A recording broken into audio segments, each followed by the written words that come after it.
Assalamualaikum warahmatullahi wabarakatuh. Perkenalkan, nama saya Liza Elviana Safitri dengan NIM 186 0265222 dari Prodi PGMI kelas 3D. Adapun video ini saya buat untuk memenuhi tugas PS, kurikulum, dan pembelajaran yang diampu oleh Ibu Maftuka MPDI.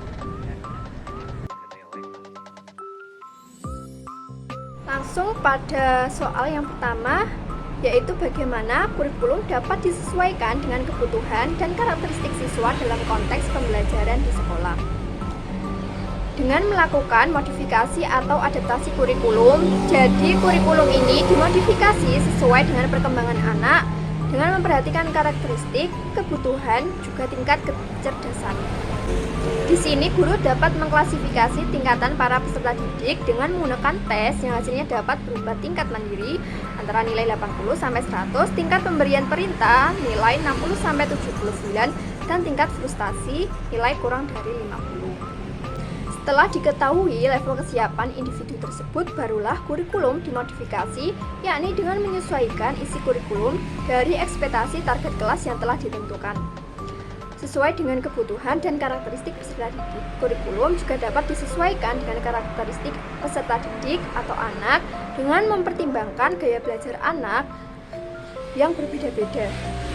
Pertimbangan tujuan pembelajaran, pastikan kurikulum itu juga sesuai dengan tujuan pembelajaran agar dapat mencapai potensi mereka.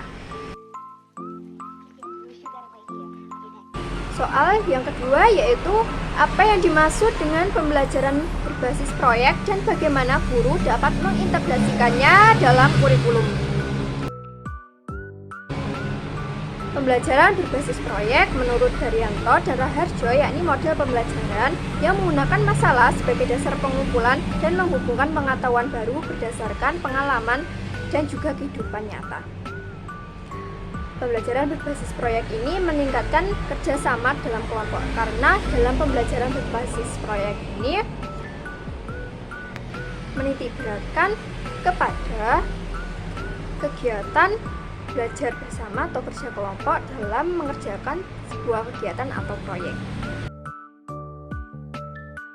Di sini guru dapat mengintegrasikan pembelajaran berbasis proyek dalam kurikulum dengan dapat memberikan sebuah pertanyaan yang bersifat menuntun dan membimbing peserta didik dalam sebuah kegiatan berkelompok yang dengan menghubungkan materi tersebut dalam kurikulum. Pada saat pertanyaan tersebut terjawab secara langsung, murid dapat melihat berbagai prinsip dalam sebuah disiplin yang dikajinya. Pertanyaan yang ketiga yaitu bagaimana teknologi dapat digunakan dalam mendukung pembelajaran dalam kurikulum. Teknologi dapat digunakan di berbagai situasi seperti sistem pendidikan, sekolah, dan kelas teknologi pada perangkat keras maupun lunak seperti komputer dan sebagainya dapat membantu efektivitas pembelajaran. Adanya teknologi yang digunakan ini menjadi fasilitas terhadap keberlangsungan dalam proses belajar, juga meningkatkan kinerja guru dalam membelajarkan siswa.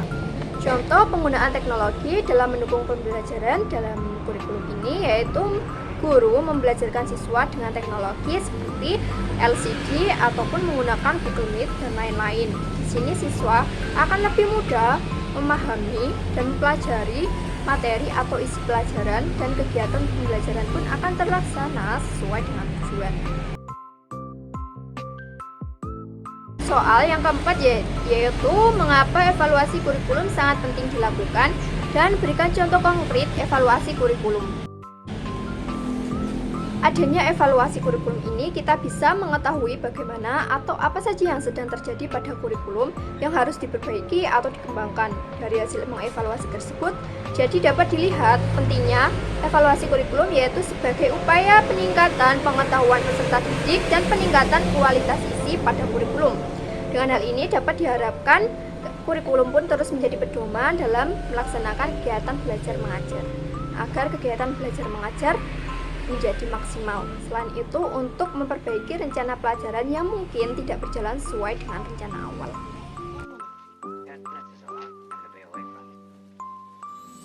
Contoh konkret evaluasi kurikulum yaitu dapat kita lihat pada masa pandemi COVID-19 kemarin. Evaluasi kurikulum ini dilakukan dengan online dengan cara melihat hasil pembelajaran peserta didik selama 1 semester. Hal ini bertujuan untuk mengetahui kemajuan peserta didik dalam pembelajaran daring dengan tetap beracuan pada kurikulum. Dengan mengetahui hasil tersebut, maka dapat diketahui hambatan atau faktor yang menjadikan siswa itu menurun atau meningkat pada hasil belajarnya. Yang tentunya pada pandemi COVID-19 ini pembelajaran kurang efektif dan efisien. Oleh karena itu terjadi kurikulum darurat untuk mengatasi hal tersebut dengan menganalisis capaian kompetensi dasar yang telah diterima oleh peserta didik.